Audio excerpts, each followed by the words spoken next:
licenciado en Derecho por la Universidad de Sevilla. Ha ocupado un sinnúmero de cargos en la docencia en las universidades de Sevilla, de Cádiz. Es autor de un sinnúmero de obras. Ha publicado muchísimos artículos en boletines, revistas especializadas en diferentes idiomas: español, alemán, francés, italiano, inglés, chino y japonés, por mencionar algunos.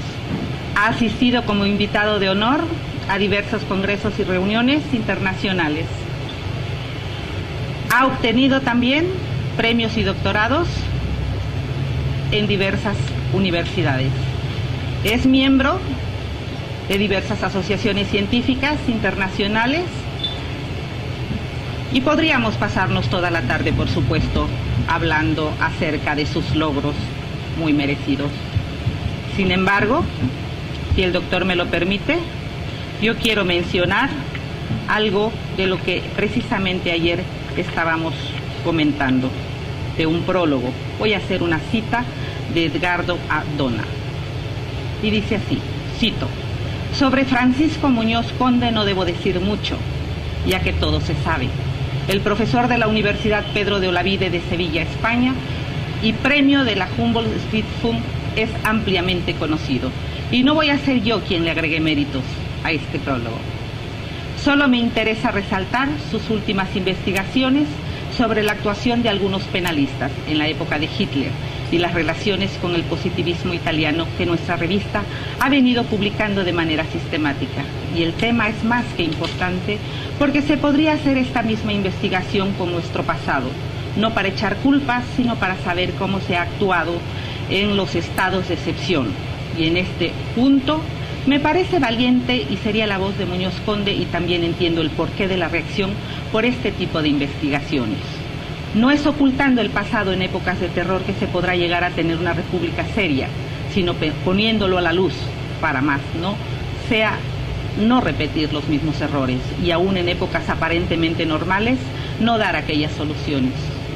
Yo quiero agradecer muy especialmente al doctor esta distinción, porque siempre que se le hace una invitación, él acude con la mejor de las voluntades, y eso es digno de agradecerse. Muchas gracias, doctor.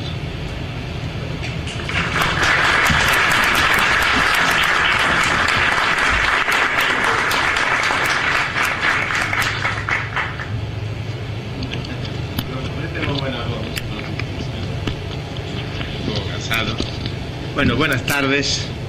En primer lugar, gracias, Clarita. El hecho de que seamos amigos desde hace mucho tiempo, pues quita mérito a tu presentación. O sea, estaría bueno que sí me hablaran mal de mí, pero realmente no crean ustedes que es mucho.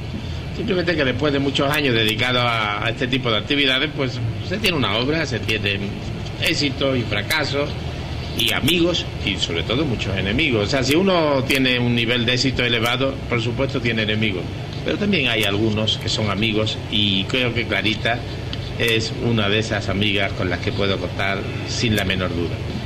Es por eso, y lo digo también honestamente, por lo que estoy aquí hoy. Cuando me lo propuso, yo dije, yo voy donde tú me digas, y aquí estoy.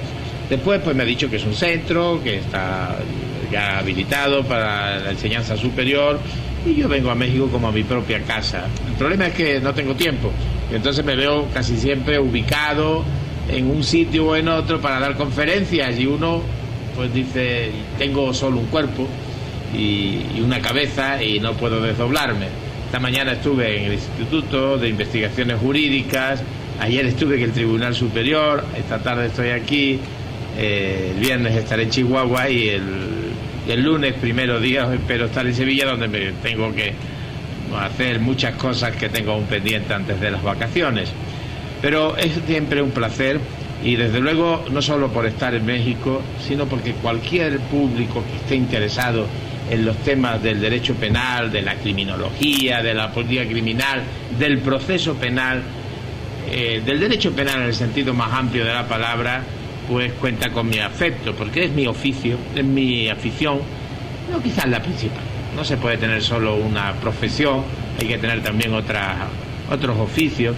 Yo soy músico, pero yo no gano dinero con la música, pero bueno, me sirve para relajarme y también para dedicarle muchas horas que me compensan las otras que le dedico al estudio del derecho penal. De forma que una vez más aquí estoy para cumplir esa función que cumplo desde hace muchos años. La de enseñar lo que sé, que no es mucho, pero sí hacerlo con la mejor voluntad y siempre pensando que algo quedará y que si queda un poquito de lo que digo y eso les sirve a ustedes para algo en su vida profesional, en su formación, no ya como juristas, sino como ciudadanos, como personas, pues bueno, ya con eso he cumplido una parte importante de mi misión en la vida. Cuando me propuso Clara el tema, son muchas las cosas sobre las que yo he escrito, pero aunque yo he hablado estos días del tratamiento médico, porque es un tema en el que me estoy ocupando ahora, y es un tema que creo muy importante, ella me habló de que planteara un tema en el que también he trabajado, que es de actualidad y que es más de materia procesal penal que penal sustantivo, que tiene que ver con otro trabajo mío, que bajo el título La búsqueda de la verdad en el proceso penal, pues fue uno de mis primeros trabajos sobre proceso penal, porque en esta materia en España no la damos los penalistas, pero yo soy aficionado a ella y algunas cosas he publicado.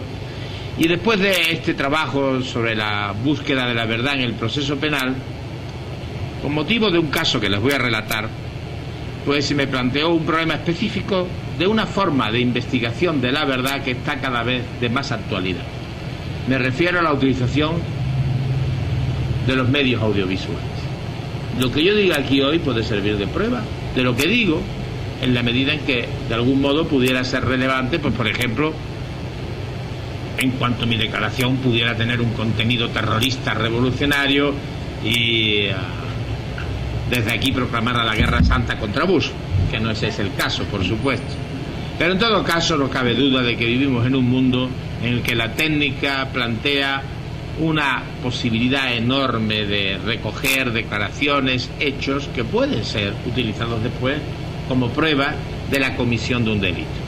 Pero claro, no son las pruebas tradicionales, son pruebas que tienen su problemática especial y que sobre todo pueden incidir no ya en un acto público como este. Imagínense que esta cámara estuviera oculta en mi dormitorio. En mi dormitorio no matrimonial, sino de un hotel de México en el que conocí a una persona que se dignó a acompañarme. Pura fantasía, cosa de imaginación, pero bueno, pongámoslos como ejemplo. Y por ahí voy a empezar, con un ejemplo real que no me aconteció a mí como protagonista del caso, pero sí como asesor del mismo. En el libro que he escrito sobre la valoración de los medios audiovisuales en el proceso penal, comienzo diciendo, hace ya algunos años, en mi despacho de la universidad se presentó una señora de muy buen ver, que simplemente me dijo que quería hacerme una consulta, pero que antes de que yo le respondiera, quería mostrarme algo que quería que yo viera. Me pregunté si tenía un aparato de video o vídeo, y lo contesté que sí, que lo tenía allí en el despacho, y me dijo que por favor que lo conectara, que quería que viera el vídeo que me seguía, que me daba en ese momento. Lo puse, y cuál no es mi sorpresa, cuando lo que estuve viendo allí era una película pornográfica. Era simplemente unos actos sexuales más o menos brillantes, protagonizados por una pareja, hombre y mujer. Ustedes se pueden imaginar que el hombre era su marido. El marido era psicólogo de profesión y en su despacho profesional se veía con su amante, presunta cliente, señora también casada. Ella me dijo que iba a utilizar ese vídeo como prueba para denunciar al marido al colegio profesional por abuso de su profesión y la utilización del despacho profesional para actos distintos al de la profesión, y también en un proceso de divorcio que iba a plantearle al marido. Y le dije, bien, bueno, tenga usted mucho cuidado. ¿Por qué? Y le dije, porque hace poco se acaba de introducir en el Código Penal delitos de descubrimiento y revelación de secretos en materia de intimidad. Y este es un hecho evidente de lesión de la intimidad, no solo de la de su marido, en un despacho profesional que no es su domicilio conyugal, donde usted tendría cierta legitimación como titular del mismo para utilizar este método, pero sobre todo por lo de la señora, Usted no puede poner la intimidad de esa señora en evidencia en un proceso penal. Es más, si usted lo hace, tanto su marido como probablemente la señora le puede presentar una querella que le puede llevar a la cárcel.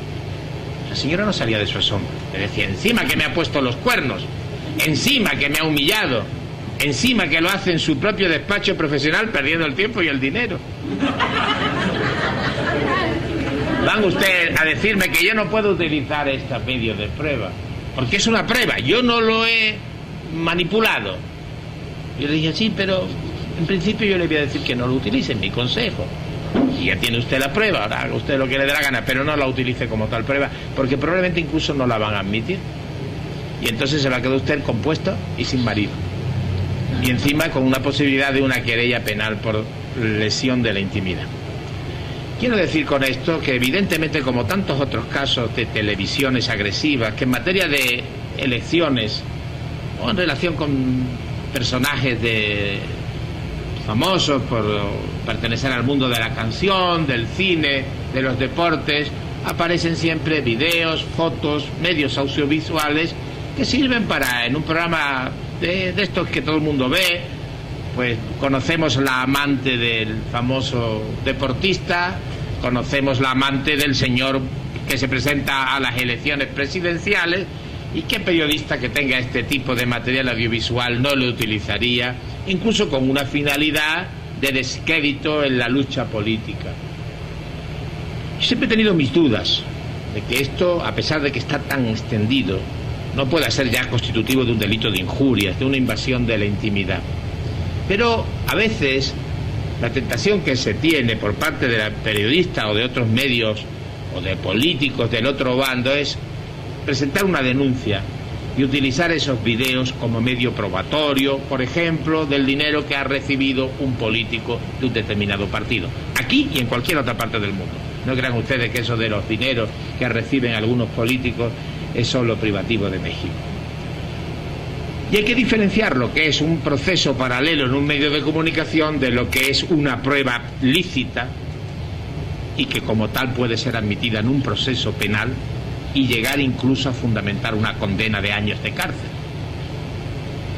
Porque por ahí debíamos de empezar. Antes de llegar a los medios visuales, que es una cosa de ahora, ha habido muchas polémicas sobre determinados medios de pruebas. Se puede obtener la prueba como aquel policía que cuando el delincuente no declaraba que había o no confesaba que había atracado el banco, le dijo al otro policía, déjamelo 5 minutos y yo te digo que va a decirnos dónde tiene escondido el dinero y dónde o quién fue su cómplice. Y naturalmente el presunto atracador confesó que había asaltado el banco y también que era el toro que había matado a Manolete. Por ahí empezamos, se lo toman ustedes a risa, pero es una tragedia, porque la tortura existe, y existe en Guantánamo, y existe en Abu Ghraib, y existe como medio de policial muchas veces de conseguir incluso achacarle el muerto y el atraco a quien no lo ha cometido, pero que después de un sabio interrogatorio, aplicándole el 3er grado, es capaz de decir que fue, pues bueno, aunque no lo mataron, pero lo hubieran podido matar, el que mató a Benito Juárez. Entonces está claro que por ahí hay que empezar. Si en la Inquisición, y aquí vayan ustedes al Palacio Nacional y vean los frescos del gran Diego Rivera, se utilizaba la tortura como algo normal, como una forma de conseguir la confesión y utilizarla después como medio de prueba para la condena del hereje o de cualquier otro tipo de delitos, hay un momento en que alguien, para eso se hizo la Revolución Francesa, que fue una revolución de sangre y de lágrimas. Los derechos no se consiguen ahí solamente haciendo oraciones, sino reivindicándolos. Y la Revolución Francesa fue el hito, junto con la Revolución Mexicana probablemente, que más ha hecho por el progreso de la humanidad. Y claro, entre otras cosas, pues se dice, no puede admitirse la tortura como medio de prueba. No es que haya delitos en los que sí, porque el delito es muy grave, porque es terrorismo, porque Al Qaeda, porque las Torres Gemelas, no. O no se admite, y entonces, si no se admite ninguna prueba derivada de una tortura puede ser utilizada, o se admite la puntita nada más, un poquito, pero entonces abrimos de nuevo la puerta a lo que fue una práctica brutal, empleada durante siglos y que hoy eso nos asombra cuando vemos los frescos en el Palacio Nacional. De modo que hay una prohibición absoluta y hay una convención internacional de la tortura que ha tenido consecuencias importantes. Por ejemplo, cuando se pidió la extradición de Pinochet, no fue por el delito de genocidio, entre otras cosas porque era difícil calificar como genocidio el llamado genocidio por razones políticas, que no está en la Convención de la ONU, sino por tortura. Y porque había una convención de la tortura, y la hay, ratificada por Inglaterra, por España y por Chile. Y en principio se acordó la extradición. Después, por razones políticas, el gobierno inglés lo mandó de nuevo a su casa y allí fue recibido como un héroe. Y miren por ustedes por dónde, con su edad provecta de tantos casi 90 años, al final parece que no va a ser condenado por torturador ni por genocida, sino por ladrón. Bueno, algo es algo. También Al Capone al final fue condenado por defraudador fiscal y no por los centenares de asesinatos que le achacaba. Pero una cosa está clara: hay una convención internacional y esa no existe por casualidad. Y aquí en México ha habido un caso muy interesante. Un torturador de la dictadura argentina, Cavallo, se vino aquí como representante de una casa de vehículos de motor a hacer buenos negocios, a vender muchos vehículos, muchos carros, muchos autobuses, muchos automóviles. Alguien lo denunció porque había cometido tortura contra ciudadanos españoles en la época de la dictadura de Videla. Pero él estaba aquí. Los delitos, presuntos delitos, los había cometido en Argentina. Él no es ciudadano mexicano, él estaba en Cancún. España pidió la extradición a México. El delito no se había cometido en Argentina, no se había cometido en México, sino en Argentina. El ciudadano era argentino. Pero en Argentina había una ley de punto final para evitar ese tipo de extradiciones y de procesos contra los antiguos asesinos y torturadores. México no tuvo ningún inconveniente. México aplicó hace 2 años la Convención de la Tortura y al tal Cavallo lo mandó a España, porque consideró que efectivamente la tortura es algo que interesa a toda la humanidad y que no depende de la nacionalidad del sujeto del que se pide la extradición ni del lugar donde se cometió el delito. Es que un torturador debe de ser condenado conforme al principio de justicia universal allí donde se ha encontrado, o en su caso entregado a otra autoridad judicial competente. Aquí se deduce un importante principio en relación con la práctica de la prueba. Hay pruebas que en ningún caso, cuando tienen un origen delictivo violador de derechos humanos, que pueden ser utilizados como tal. Y como no pueden ser utilizadas, la llamada prueba prohibida, no pueden motivar una condena. Evidentemente con ese vídeo se puede perfectamente constatar lo que yo estoy haciendo. Pero imagínense que ese vídeo está grabando un interrogatorio en el que se me está empleando medios violentos y donde yo confieso el crimen. El vídeo recoge mi declaración perfectamente, pero la forma en que yo he hecho esa declaración hace que eso jamás pueda ser utilizado como prueba, y por más que yo sea el asesino, el asaltante, el violador, el que va a la cárcel es el policía que me ha torturado, no yo. Eso la opinión pública no lo entiende, y no lo va a entender el padre de la niña violada o de la persona asesinada, pero a eso se le llama derechos humanos. O creemos en ellos o no creemos, y entonces Bush tiene razón, Guantánamo es la solución. Así de claro. Como parece que no, y para eso está la Convención Internacional, tenemos que partir de que efectivamente cuando las pruebas se obtienen mediante la comisión de un delito, no pueden ser valoradas y admitidas como tales pruebas. Pero claro, eso se refiere a prohibiciones absolutas. Hay otras pruebas que pueden ser obtenidas mediante la comisión de un delito, pero que ya no rigen la prohibición absoluta, sino la relativa. Por ejemplo, el derecho a la inviolabilidad del domicilio es un derecho sagrado, está en la Constitución. Y México es un ejemplo de uno de los primeros estados con Constitución, con catálogo de derechos. Y México exige el cateo con autorización judicial. Es decir, ahí ya no hay una prohibición absoluta. Se puede obtener una prueba entrando en un domicilio, pero cumpliendo un requisito: el cateo. Después el juez dará el permiso o no, con mayor o menor facilidad. Pero en principio, desde luego, hay que cumplir unos requisitos. La policía no puede entrar si no tiene esa autorización. Y si obtiene la prueba con una entrada, con un cateo sin autorización, la prueba no se puede utilizar. De eso saben mucho los narcos. De eso sabe cualquier abogado que utilice ese sistema para defender a sus defendidos. Oiga, Si en mi casa puede entrar la policía sin ningún tipo de autorización judicial cuando le dé la gana, entonces mi casa es la casa de Pedro, o una casa de citas, o una casa abierta al público. Entonces, ¿dónde está mi privacidad? Hay un derecho constitucional y para preservarlo se requiere de que en los casos en los que haya que entrar en mi domicilio para obtener una prueba se cumpla con determinados requisitos. Ahí no hay una prohibición absoluta. En la tortura no se dice, pero si el juez la autoriza, es lo que quiere el señor Bush. Cabría. No. Aquí cabe la autorización, a diferencia de lo que sucede en la tortura, pero hay que cumplir determinados requisitos. Lo mismo pasa con la inviolabilidad de la correspondencia, cuando se puede abrir una correspondencia ajena.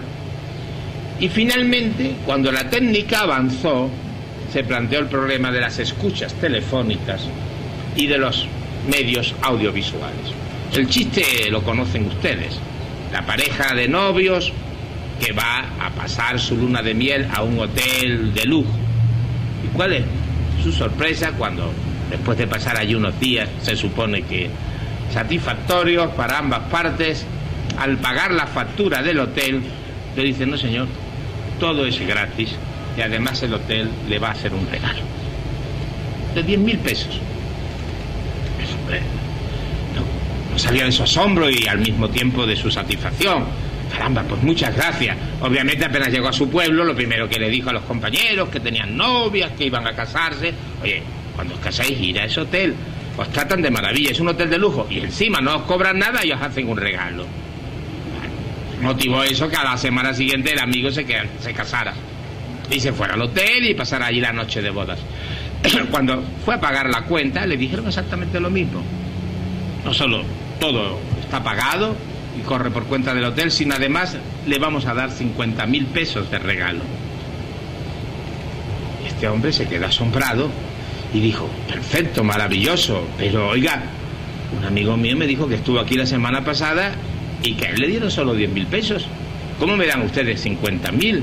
Y le dije: muy fácil, porque la noche de boda de su amigo fue solamente radiada, la suya fue televisada en directo. Imagínense que nuestras noches de boda y otras menos brillantes de la cotidianidad de la vida matrimonial fueran televisadas en directo. O que puedan ser utilizadas nuestras conversaciones con la parienta, amiga, compañera, esposa o concubina, en la que yo le digo dónde tengo escondida la droga. Naturalmente, la finalidad en ese caso de la policía seguro que no es conseguir una vulgar relación, a veces esporádica, de una pareja que lleva casada ya muchos años, pero sí quieren obtener la información de dónde tiene escondida la droga.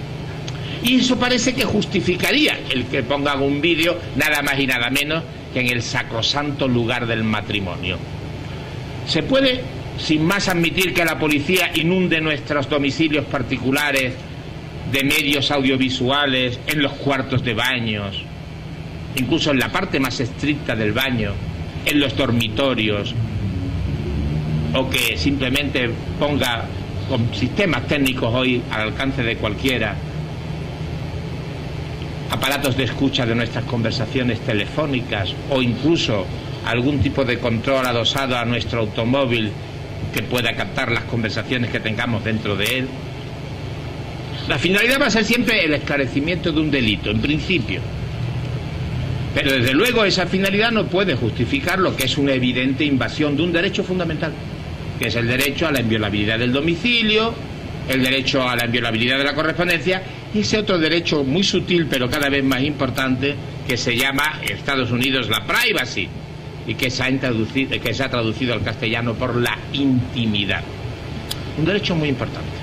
El derecho a que en una parte recóndita de nuestro domicilio podamos expresar incluso ideas delictivas a la persona con la que convivimos, incluso después de un acto íntimo o de un acto tan elemental como puede ser un acto fisiológico.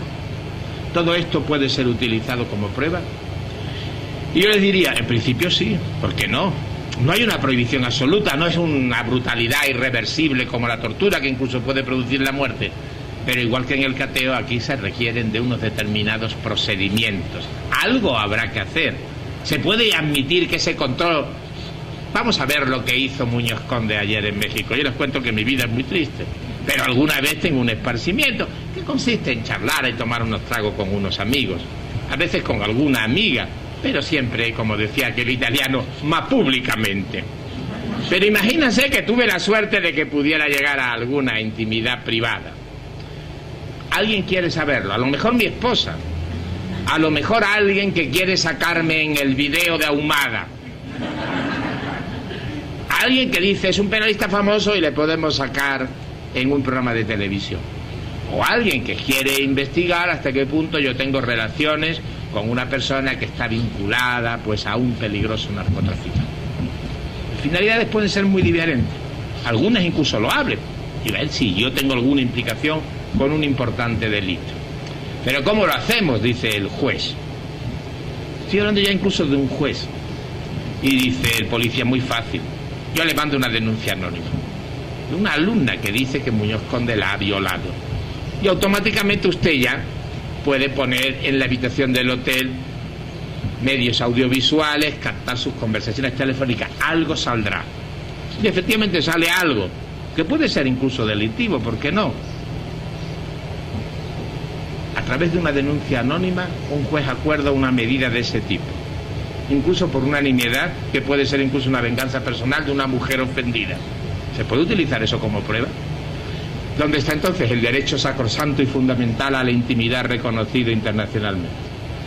Si esto fuera ciencia ficción, si ustedes no tuvieran el caso Ahumada aquí, o no tuviéramos en Perú el caso de Montesinos y tantos otros cada vez más frecuentes, si la policía no utilizara cada vez más este tipo de medios, y no solo la policía, sino los detectives privados, y si utilizaran este tipo de chantaje, o mejor dicho, este tipo de medios, entre particulares para chantajearse, para mandarle después el video a la esposa de un señor al que se le quiere obligar a contratar una determinada actividad comercial. Evidentemente, si esto no fuera algo real y tangible en la vida misma, podríamos decir, es una chaladura de un profesor. Cuando vemos que eso es algo que nos puede afectar y que afecta a los personajes públicos y que se utiliza en los medios de comunicación, lo que podemos decir como juristas, vale, muy bien, el programa fue muy entretenido, y has visto los pechos que tenía la amante del candidato presidencial, algo que aquí puede dar votos. Si es el pene que tenía el amante del candidato presidencial, a lo mejor le quita alguno, aunque, ¿por qué? Hay los que hacen a pluma y los que hacen a pelo, y como los buenos casadores, todo es válido y en España se pueden casar. De modo que no hay ningún problema, pero no cabe duda de que esa es una violación de la intimidad, y que aunque lo que esté realizando esa persona en su intimidad no sea delictivo, puede ser utilizado para deteriorar la imagen de esa persona. Tiene alguna forma de protegerse. Y la primera y principal es decirle, mire usted, en caso de que haya un proceso contra usted, eso no puede ser utilizado como prueba. Puede ser utilizado en algún caso, ese es el tema. Y de eso es lo que yo, sin querer, ni siquiera traigo mi librito y hablando simplemente de memoria, y porque el tema lo he estudiado muy a fondo, le voy a decir un poco cuál es el estado de la jurisprudencia a nivel internacional, de las Cortes Internacionales de Derechos Humanos, que como aquí con la de Costa Rica, en Europa con la de Estrasburgo, han llegado ya a decidir y a anular sentencias condenatorias en los Estados miembros de la Comunidad Europea por violación del derecho a la intimidad en el caso de empleo incorrecto de los medios audiovisuales. Partimos de que evidentemente puede llegar, a diferencia de lo que sucede con la tortura, a admitirse en algún caso, pero en algún caso excepcional, y tiene que ser justamente porque se trata de una injerencia en un derecho sagrado a la intimidad domiciliaria, de algo que tiene que estar rodeado de requisitos. Por lo pronto, la intervención judicial, igual que en el cateo. Ese es el primer requisito.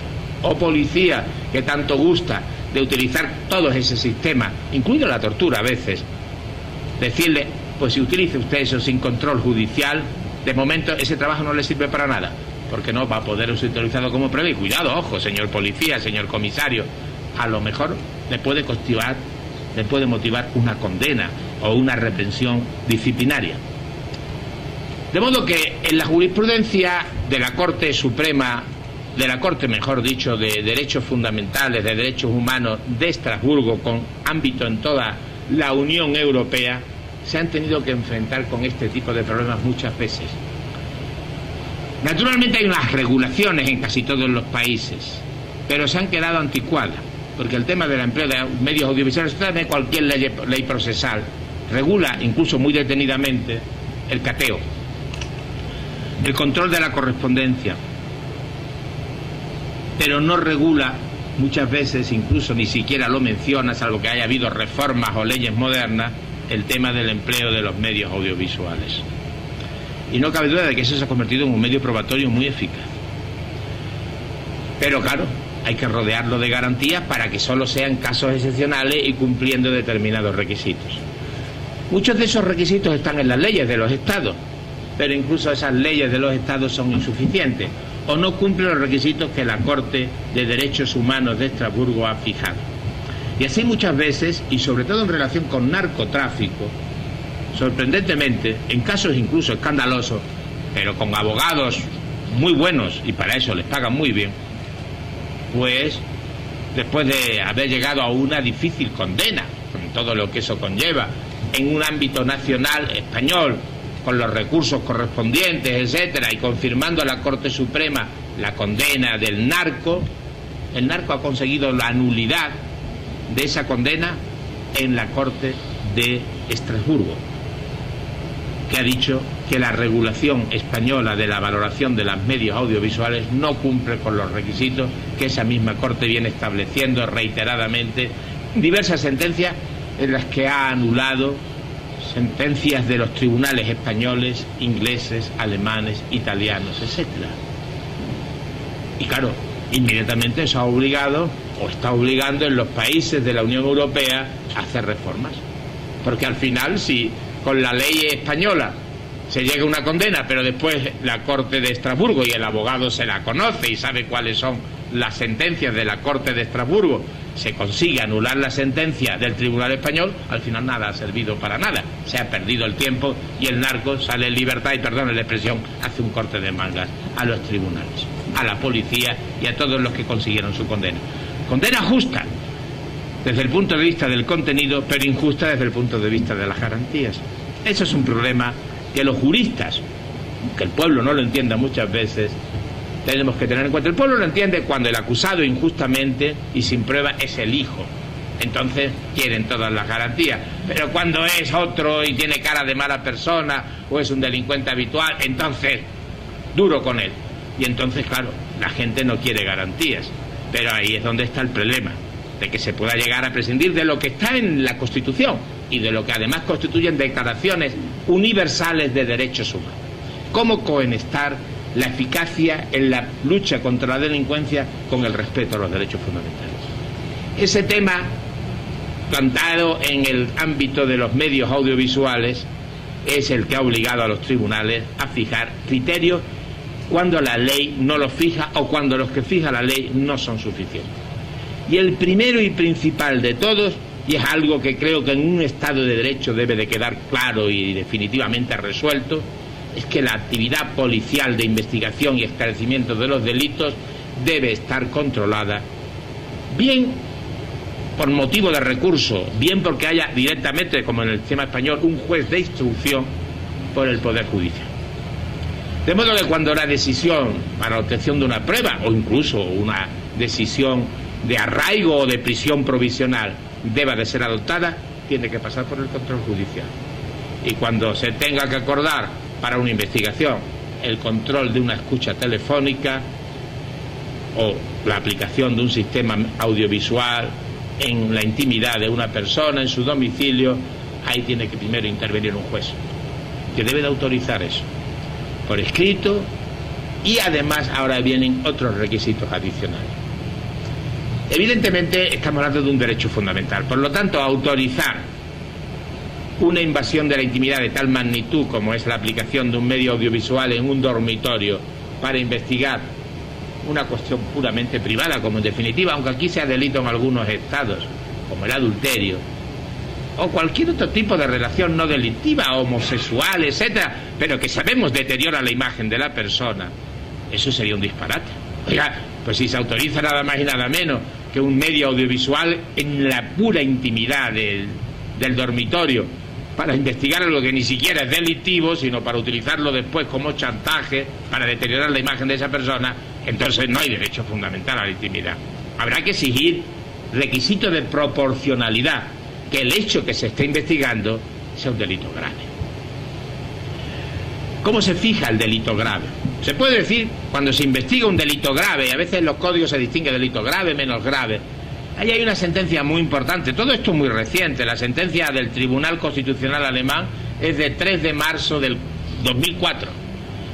Y hubo, ustedes lo conocen, en México, y eso no es de México solo, como es lógico, un grave problema cuando se planteó adaptar las leyes penales a la lucha contra la criminalidad organizada. Un concepto muy difícil de delimitar, y todas las leyes que giran en torno a eso son leyes complicadas, vagas, incluso a veces casi inconstitucionales por violación del principio de certeza jurídica y demasiado ambiciosas.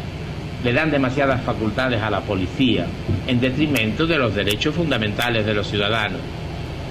Bien, pero estamos hablando de narco, de terrorismo, y lógicamente eso preocupa en todas las sociedades. En Alemania, después de muchas discusiones parlamentarias, se aprobó una ley de crimen organizado. Pero hubo algunos parlamentarios, incluso del Partido Conservador, que no estaban de acuerdo con esa ley y presentaron un recurso de inconstitucionalidad que, igual que en España, se resuelve directamente por el Tribunal Constitucional creado ad hoc para ello. El Tribunal Constitucional alemán consideró que esa ley era inconstitucional. Y era una ley específica regulando el sistema de los medios audiovisuales en la lucha contra la criminalidad organizada. Es más, hubo 3 magistradas, las 3 mujeres magistradas del Constitucional alemán, que dijeron que incluso, porque la sentencia decía que no se distinguía, son matizaciones muy complicadas, para eso digo que tengo un libro, entre una intimidad en sentido amplio, el domicilio, el jardín, la cocina, y la intimidad en sentido estricto, el sanitario y el dormitorio. Las juezas dijeron que incluso, porque una opinión mayoritaria que dijeron, se puede admitir con los requisitos que ahora les diré, incluso también en la intimidad más estricta. Las juezas dijeron, en la intimidad más estricta ni eso siquiera, sin siquiera cumplir ningún requisito. Prohibición absoluta, como la tortura. Pero esa tesis fue minoritaria, no prosperó. La que prosperó dice lo siguiente: control judicial, pero control judicial para hacer la prueba, referida a personas determinadas, a lugares determinados, con fundamentación, y siempre que después lo obtenido sea analizado por otro juez, que es el que decide si se presenta o no como prueba en un juicio. Segundo requisito, y este es muy importante, principio de proporcionalidad. No puede admitirse una violación tan grande del derecho a la intimidad, y mucho menos del derecho a la intimidad estricta, por delitos de escasa importancia. Tiene que ser por delitos que por lo menos tengan asignada una pena mínima de 6 años de prisión. No basta con que se diga delito grave, porque eso es una expresión muy amplia. Delito con pena mínima asignada en el Código de 6 años de prisión. Siguiente principio: si se investiga un delito de este tipo de gravedad y lo que se obtiene es una prueba de un delito menos grave, tampoco puede ser utilizada la prueba obtenida, porque sería una burla de esa garantía de que el delito sea grave, el que después, diciendo vamos a autorizar para un delito de narcotráfico, pero después hemos obtenido pues un delito de adulterio. Ahora lo empleamos la prueba obtenida para el delito menos grave. Prohibición absoluta. Y así se fueron estableciendo una serie de garantías, por supuesto también respecto a la autenticidad del medio, comprobación, utilización después en el juicio del acceso de las partes de los abogados defensores a ese medio para comprobar su autenticidad. Toda una serie de garantías que, como digo, han determinado un cierto límite a la utilización de estos sistemas, que son necesarios, que son muy útiles, pero que si se emplean indiscriminadamente, incluso para rencillas matrimoniales, entonces el derecho a la intimidad es el derecho más tirado al río o a la laguna que ustedes puedan imaginarse. No sirve entonces para nada. Estamos hablando de un derecho fundamental y de que a veces, ocasionalmente y de forma excepcional, puede ser infringido hasta esos niveles que las magistradas alemanes dijeron que no, que era de prohibición absoluta, pero que el tribunal en su mayoría dijo que también podría ser invadido cumpliendo con estos requisitos. A partir de ello hago otras distinciones, porque hasta ahora estoy hablando de lo que parece más normal y lo más frecuente también, que sea la policía en su importante labor de investigación y lucha contra la criminalidad, la que utilice este tipo de medios. Pero también lo utilizan los particulares entre sí. Y parece que en principio no debería de ser admisible que los particulares, unos con respecto a otros, se pusieran a saber lo que hace el vecino. A lo mejor por pura curiosidad, eso, a retransmitir la noche de boda del vecino. Que puede ser bastante lamentable, por cierto. Pero en todo caso, por curiosidad. Y después ponerlo, como tantas veces sucede, chicas jóvenes, hoy la moda con estos celulares que ya pueden captar con vídeo, jóvenes que captan a la novia en sus relaciones íntimas sin advertirle de ello y después introducen el vídeo así captado en internet, se lo reproducen y se lo comunican a los amigos. ¿Qué defensa tiene esa persona frente a eso? Yo creo que ese es un tema muy importante, y muy importante porque muchas veces la invasión a esta intimidad no viene por parte de la policía, que al fin y al cabo está investigando un delito y que cumple con las garantías y que tiene derecho a utilizar estos medios, sino que se está utilizando como chantaje o se está utilizando como simplemente espectáculo para los medios de comunicación y los programas estos de la prensa del corazón. A ver lo que hizo el famoso cantante Luis Miguel o como quiera ayer en su intimidad del hotel después de cantar en la Plaza de Toros. ¿Cómo se puede eso matizar? Yo hago una matización que creo que es muy importante. Yo creo que efectivamente el particular también puede emplear estos medios. Hay un caso muy interesante que ha dado lugar a una película, un director sevillano poco conocido que ha hecho una película muy bonita, interesante, se llama Solas, de la vida de dos mujeres, una madre y una hija, muy feminista y muy bonita, muy sencilla. Se llama Benito Zambrano y ha hecho un reportaje televisivo que fue poniendo todas las noches durante una semana en España, que causó mucha sensación, sobre el caso del llamado Padre Coraje. Se trataba de un hombre cuyo hijo trabajaba en una gasolinera, en el servicio nocturno, y como tantas veces sucede en esos casos, unos atracadores desaprensivos, por llevarse unos pesos de la caja, lo acribillaron a tiros. Era gente deteriorada, del narcomenudeo, delincuencia común de lo más bajo. La policía no pudo encontrar a los culpables, no encontró pruebas suficientes de los presuntos asesinos y estos fueron absueltos, los que fueron detenidos, y después no hubo pruebas suficientes. El padre de la víctima se disfrazó, se introdujo en los bajos fondos de la ciudad de Jerez y hablando con unos y con otros consiguió grabar conversaciones no del todo muy claras, en la que uno de estos sujetos decía: no, yo no lo hice, lo hizo Juan, y Juan era el que llevaba la pistola. Y así, hablando con ellos y con el magnetófono escondido en el bolsillo, fue consiguiendo estas grabaciones. Pidió que se abriera de nuevo juicio. El tribunal consideró que la prueba, además de presentarse ya fuera de plazo, no era una prueba que tuviera autenticidad. No había una comprobación de que aquello no fuera manipulado. Y después también, y ese viene a la siguiente parte, que lo que allí se contenía tampoco demostraba nada. Eran puras afirmaciones de: a mí me dijeron que había sido fulano, yo lo vi, que llevaba una pistola, etcétera, etcétera. A pesar de todo, el Tribunal Supremo mandó a abrir de nuevo juicio. El ponente de esa sentencia, el actual fiscal general, Cándido Conde Pumpido, yo no lo tengo muy claro cuando dijo eso de por sensibilidad probatoria. Era un caso que había salido en la televisión, se hizo una película incluso, y se mandó a abrir juicio.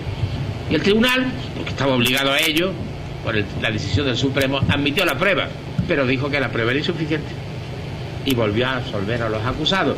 Y es que está claro que había habido un asesinato brutal, Pero a mí no me hubiera gustado que en base a un cierto parecido físico de uno de los que me identificó como uno de los atracadores, parece poco probable que yo estuviera en ese hecho. Pero imagínense que hay 3 o 4 personas que dicen, es usted. Y efectivamente un día resulta que yo me parezco mucho a uno de esos atracadores. Pero yo ya llevo 10 años de cárcel. Oiga, la prueba tiene que ser algo más, ¿no? Quiero decir con esto que evidentemente a veces los particulares tienen derecho a utilizar este tipo de pruebas, por delito incluso tan grave como es un asesinato de un hijo. Pero claro, habrá que rodearlo de garantías.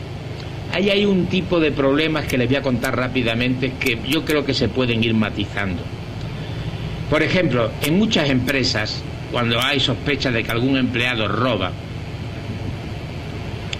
suelen poner en las cajas, los cajeros, donde está la empleada y tal, que no registra muchas veces la compra efectuada y el dinero no lo registra y se lo queda personalmente, videos que después quieren utilizar como prueba a la empresa como víctima del delito, claro está. Esto los sindicatos protestan y a veces es un problema previo el que los sindicatos acuerden con la empresa en qué sitio se pueden poner los vídeos, porque también las empresas quieren ponerlo en los sanitarios, etcétera. Hay también el sujeto que, siendo víctima de un chantaje o de un soborno, lleva, cuando el sobornador va a ofrecerle el dinero, una cinta magnetofónica en la que graba la conversación del que lo ha querido sobornar, que después naturalmente es denunciado por un delito de cohecho o de soborno. En estos casos yo creo que la grabación en principio puede ser admitida como prueba. Hay un problema de autenticidad, de que hay que asegurarse de que no se manipule, igual que está aquí ahora, lo que ahí se esté recogiendo.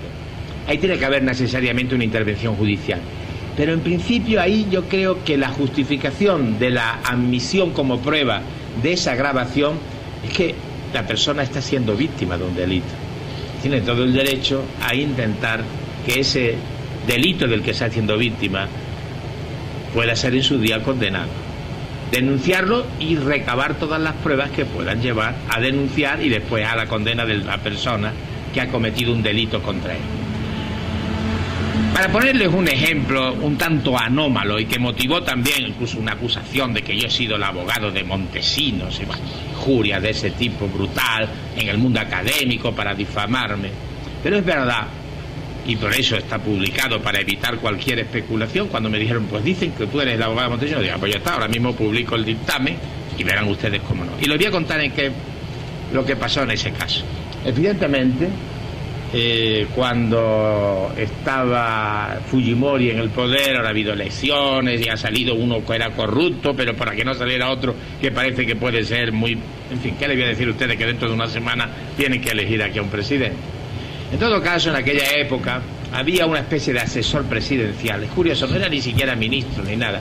La figura del asesor es un gran invento latinoamericano. A mí me gustaría ser asesor, no hacer nada y cobrar $10.000 al mes. Este parece que cobraba algo más y realmente era el que dominaba la política peruana. Este tal Montesinos era un individuo siniestro y chantajeaba a los empresarios. Pero no solo los chantajeaba en el sentido de que decía, bueno, si ustedes quieren que les concedamos tal concesión, tal negocio, tienen que pagarnos. Sino que grababa las conversaciones que tenía con los empresarios. El caso que a mí me consultó un empresario chileno, su abogado, era que él, a invitación del presidente, la política del gobierno peruano, había invertido en un negocio de pasta alimenticia para abrir una fábrica en Lima. Pero curiosamente en el Ayuntamiento de Lima el alcalde pertenecía a un partido político distinto, de eso saben ustedes mucho. Distrito Federal con un partido político y el gobierno federal con otro partido político. Las peleas, ¿para qué vamos a hablar de casos que puedan estar en la mente de todos? El caso es que el alcalde de Lima no le da la autorización para que abra esa fábrica de pasta alimenticia. Y este hombre había hecho ahí una inversión monetaria importante. Y va a hablar pues con el que le dicen que es el que manda allí, que es el señor Montesinos. Y la conversación está grabada y es la que me llega a mí. Es una conversación absolutamente inocua, la que puede tener cualquier abogado, cualquier empresario con un ministro. Oiga, me han dicho ustedes que inviertan. Ahora me dicen la ciudad donde he invertido que no me van a dar permiso para abrir esta empresa o esta industria. Y ahora el dinero que yo he invertido lo pierdo. Yo he presentado un recurso, a ver si se puede hacer algo. Montesinos dice en esa conversación, hombre, algo se podría hacer, desde luego una injusticia, usted ha invertido mucho dinero, esto lo hace el alcalde porque lo que quiere es boicotear nuestra política, usted está beneficiando a la economía peruana. Bueno, yo creo que esto se podrá hacer una gestión y ver hasta qué punto podemos conseguir que la prohibición del alcalde sea levantada. Esta es la conversación. La conversación está grabada, Montesinos grababa todas las conversaciones. Parece que en algunos otros casos, y recuerdo los vídeos de Ahumada, hubo entrega de dinero. Aquí no había más que eso. No había ni siquiera, analizando muy literalmente y al pie, yo tenía la transcripción no solo del vídeo sino la transcripción, lo que podía ser un tráfico de influencia, una conversación en la que Montesinos decía, habría que hablar con el ministro, con el presidente de la Corte, algo habrá que hacer, porque desde luego usted no puede perder su dinero.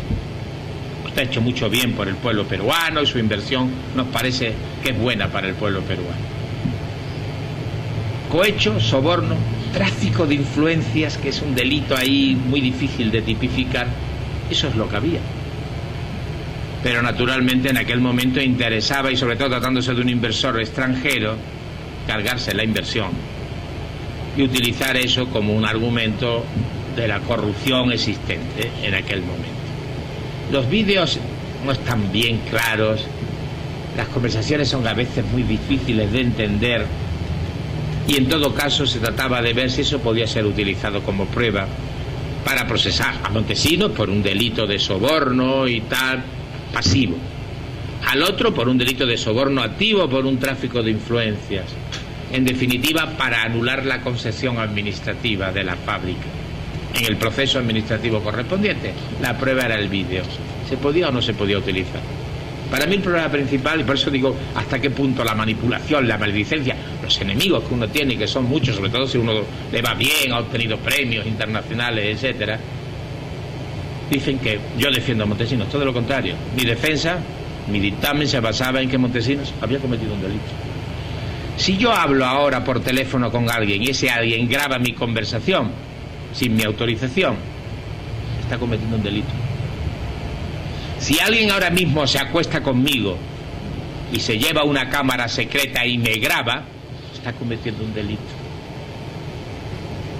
Sería bueno que cada vez que tuviéramos una relación sentimental, afectiva con una persona, tuviéramos que estar pensando que esa persona nos ha puesto por ahí alguna cámara secreta y que después va a utilizar eso para sacarlo en la prensa o comunicárselo a nuestro compañero o compañera.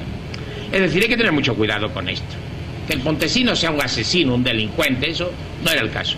El caso es si aquí primero había un delito y si en todo caso esa prueba obtenida a través de una conversación en la que uno de los protagonistas de la conversación no sabía que se le estaba grabando, podía o no ser utilizado como prueba en un proceso administrativo o en un proceso penal por tráfico de influencia, si es que existieron.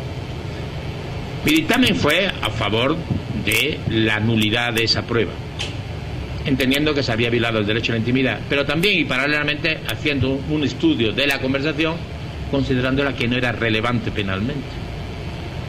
Eso produjo naturalmente allí, en aquel momento, imagínense, todo mucho puede saberlo, que si uno ha hecho un dictamen en el caso Tragua, que si Marcelo Ebrard, que el caso El Encino. Les digo que yo no fui el que maté a Colosio.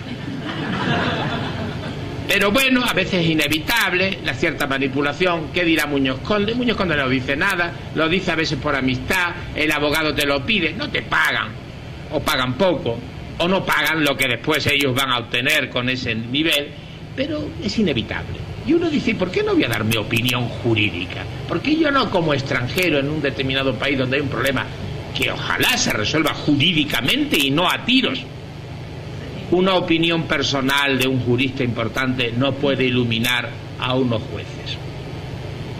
¿O es que esto según va a ser como convenga políticamente en el momento al político de izquierda o de derecha? Ahí es donde está el gran problema de la misión del jurista. ¿El derecho es política? Vamos a intentar que no lo sea, o que por lo menos no sea al servicio de una determinada política, sino al servicio de la comunidad, de los ciudadanos, del Estado en su conjunto. Y yo creo que mi reflexión en este momento ante ustedes, un profesor que a veces, pues obviamente tiene que dar su opinión y a veces la cobra en casos de la vida diaria, incluso de trascendencia grande. No me lo pide un pobre abogado para un cliente suyo acusado de hurto, pero sí, en algún momento, en la medida en que uno ya tiene una cierta edad y una cierta relevancia, para decidir si en un delito, en un caso de este tipo, de relevancia incluso internacional, hubo o no delito, y sobre todo lo que les estoy en este caso afirmando, si el medio utilizado para comprobar que hubo el delito puede ser o no un medio admisible de prueba conforme a los parámetros del Estado de Derecho. Esa es la cuestión, ese es el juego.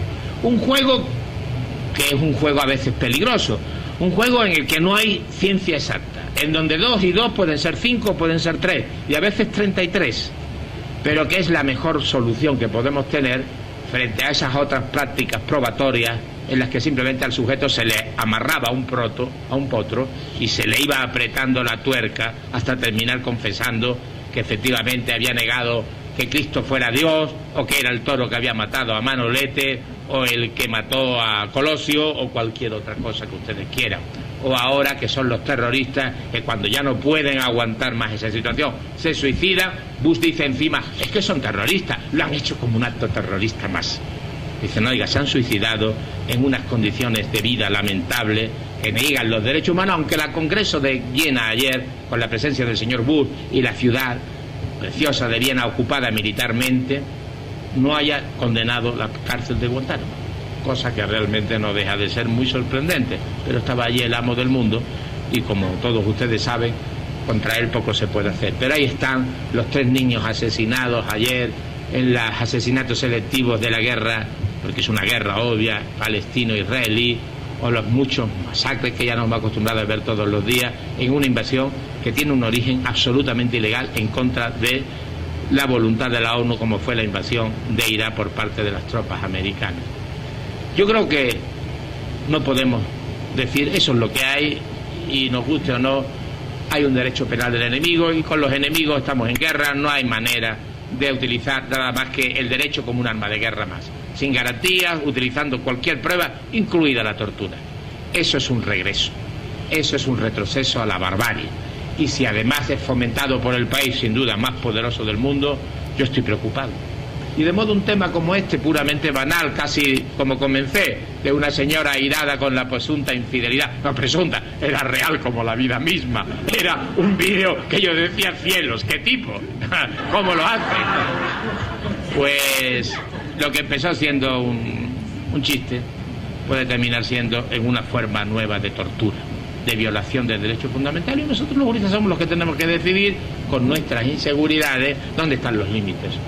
Unos límites que siempre serán difíciles de marcar, unos límites que con el crimen organizado, con el narcotráfico, con el terrorismo, prácticamente se han desdibujado en su totalidad. Yo creo que hay que recomponerlo.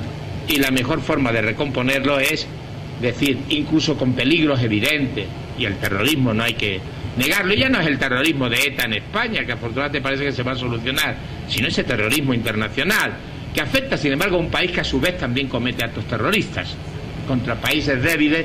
Habrá que intentar que la comunidad internacional, las cortes penales internacionales, vuelvan a restablecer el imperio del derecho. Puede ser que eso sea una entelequia, mala señal entonces, porque si ni siquiera nosotros los juristas vamos a creer en el derecho, entonces estamos perdidos. Y ese es el único mensaje que les puedo dar, y de momento nada más, y muchas gracias por su atención. Bien, creo que todos estamos gratamente complacidos de haber podido escuchar hoy a uno de los mejores penalistas del mundo. Es la doctora Campuzano, que a quien ustedes ya conocen ampliamente. ¿Tiene algún comentario que hacer sobre este tema también? Entonces, a continuación de... Yo estoy sumamente complacida de estar sentada en esta mesa con tan ilustre jurista, pero más complacida estoy con haber escuchado que en todo el mundo se sigue poniendo de manifiesto y de relieve la necesidad de los respetos a los derechos fundamentales de las personas. Y cuando los jueces a veces hacen esta función de respeto a estos derechos fundamentales de las personas, lo hacen, pueden ser juzgados por una sociedad de una manera que es contraria a la propia legalidad. Y esto es a veces lo más preocupante. Apegarse a derecho podría implicar en un momento determinado atentar contra los intereses de lo que se llama una sociedad y, como nos lo dijo el propio conferencista el día de hoy, ser vilipendiado por los enemigos. Y puede ser llevado uno a los extremos hasta de pisar la prisión. Por su prestigio internacional no ha ocurrido eso con lo que se le ha achacado en este momento. Pero creo que el maestro ha puesto de relieve algo que nunca me cansaré de repetirlo en la clase, de que nunca me cansaré de repetirlo en el trabajo, que es que todo aquel que haya estudiado derecho debe de respetar los derechos fundamentales independientemente del papel que esté desarrollando. Y creo que estos medios de grabación que cada vez se sofistican un poco más y que ahora basta que pongamos un alfiler para que el que nos está escuchando allí enfrente o enfoquen un satélite y nos puedan grabar, está violentando derechos fundamentales que parecen de risa, que son de ejemplos increíbles y que pareciera ser un derecho, bueno, importante, que es el derecho a la intimidad, pero a veces lo que se violenta es hasta un derecho a la vida. Y estos medios de prueba y esta falta de legalidad y esta falta de conciencia de los abogados y de nosotros propagar esa conciencia en la comunidad nos puede llevar a lugares indeseables. Lo plantea ya en sus últimos escritos el doctor Muñoz Conde, que nos hizo Clarita el favor de leer. Se ha metido a cuestiones tales como la guerra, la Segunda Guerra Mundial y los crímenes de guerra. Y ahorita nos ha dejado claro una postura jurídica que a lo mejor es muy crítica contra el que tiene el poder absoluto en el mundo. No se puede permitir que exista un señor que hace este tipo de relaciones sin que por lo menos se critique, o por lo menos se denuncie y se haga claro que se está utilizando una posición de poder. Si esto sucede a nivel internacional, señores, en casa tenemos muchas cosas y peores. Por favor, aprendamos derecho para que utilicemos este derecho en bien de los derechos fundamentales, independientemente de cuál sea de ellos: la vida, la integridad, el derecho a la intimidad. Y por favor, tratemos de regular y siempre busquemos y volteemos a ver si cuando nosotros estamos en el papel de autoridad estamos respetando los mínimos requisitos para violentar estos derechos. Podemos violentar los derechos, por supuesto, con el papel de autoridad, pero siempre reuniendo requisitos, siempre buscando que el bien que se pretende obtener, la racionalidad del medio, sea el adecuado. Y nos está hablando de legislaciones internacionales que nosotros tenemos y que en muchas ocasiones hemos criticado. La ley contra la delincuencia organizada, el estado de excepción dentro del Estado, además autorizado y valorado y exigido por un convenio internacional. Todos tenemos que responder con estas reglas. Qué bueno que en algunas cortes internacionales han empezado a decir no. Qué bueno que algunos estados han empezado a decir no. Y vamos a ver qué nos responde Estados Unidos, porque su principal interés es controlar el narcotráfico por algunas razones que no nos compete estudiar el día de hoy.